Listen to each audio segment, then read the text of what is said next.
Halo teman-teman, selamat malam. Di sini saya akan menjelaskan sedikit materi tentang ajaran sosial gereja atau ASG dalam konteks Indonesia.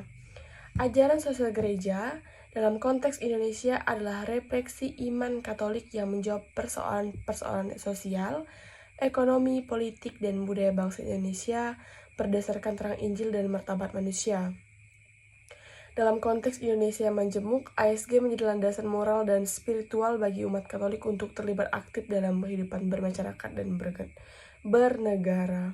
Nah, yang pertama, pengertian ASG itu sendiri adalah kumpulan dokumen dan ajaran resmi gereja Katolik yang mengupayakan keadilan sosial, perdamaian, solidaritas, dan kesejahteraan bersama berdasarkan kitab suci, magisterium, dan tradisi gereja. Nah, ASG bukan ideologi politik, tetapi pedoman moral bagi umat Katolik dalam membangun dunia yang lebih adil dan manusiawi. Nah, prinsip-prinsip ASG kita lanjut. Yang pertama adalah martabat manusia. Nah, seperti yang kita ketahui, setiap orang diciptakan menurut gambar dan rupa Allah. Maka setiap manusia memiliki hak dan martabat yang tak dapat diganggu-gugat. Implikasi di Indonesia menolak segala bentuk diskriminasi, sara, intoleransi, dan kekerasan. Yang kedua, kesejahteraan umum, yaitu kesejahteraan masyarakat secara menyeluruh harus diutamakan, termasuk hak atas pendidikan, kesehatan pekerjaan, dan keamanan. Implikasi mendorong partisipasi umat Katolik dalam pembangunan nasional dan pengabdian di bidang sosial. Yang ketiga, solidaritas. Kita dipanggil untuk hidup dalam kebersamaan dan saling menanggung beban. Solidaritas melawan egois dan individualisme. Implikasinya adalah gereja mendorong keterlibatan dalam aksi-aksi kemanusiaan, advokasi sosial, dan peduli terhadap kaum miskin dan terpinggirkan. Yang keempat, subsidiaritas.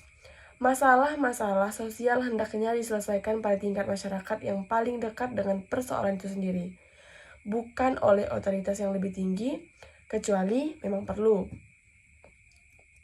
Nah, implikasinya adalah menghargai inisiatif lokal pemberdayaan umat di lingkungan atau kelurahan, dan peran OMK, WKRI, dan lembaga swadaya gereja. Yang terakhir, yaitu yang keempat, adalah hak dan tanggung jawab, yaitu setiap orang memiliki hak dasar tetapi juga tanggung jawab untuk membangun masyarakat yang adil dan damai. Implikasinya yaitu umat Katolik di Indonesia tidak hanya menuntut hak, tetapi juga aktif dalam menjalankan tanggung jawab sebagai warga negara.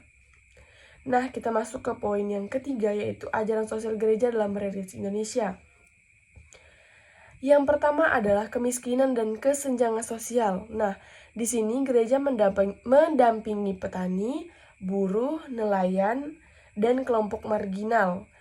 Selanjutnya mendorong ekonomi solidaritas, koperasi, dan usaha kecil. Yang terakhir, ASG menjadi dasar pelayanan karitas dan pastoral sosial.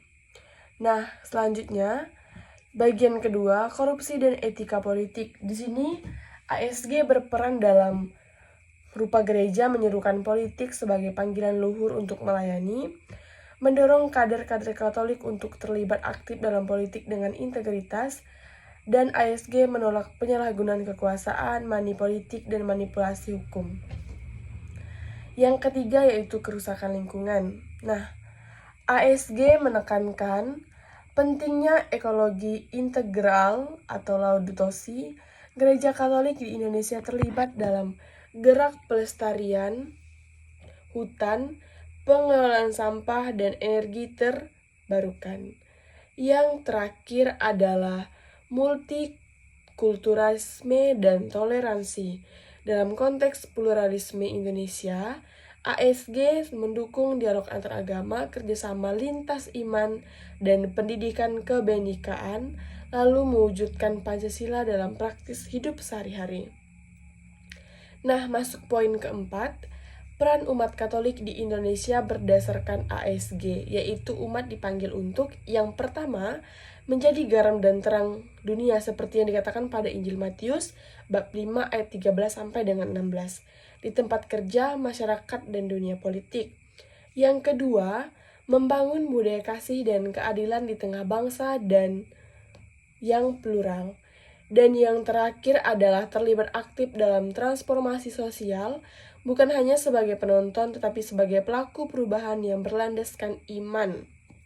Nah, penutup dari materi ini adalah Gereja Katolik dalam misi transformasi sosial ASG bukan hanya untuk dibaca, tetapi untuk dihayati dan diwujudkan dalam konteks Indonesia. ASG menjadi kekuatan moral yang mendorong umat Katolik untuk menjadi agen perdamaian, mendorong keadilan sosial, menjaga keutuhan ciptaan, dan memperjuangkan martabat manusia dalam terang Kristus. Baik teman-teman, pada materi kali ini hanya ini yang mungkin dapat saya jelaskan. Lebih kurangnya saya ucapkan terima kasih dan mohon maaf. Dadah.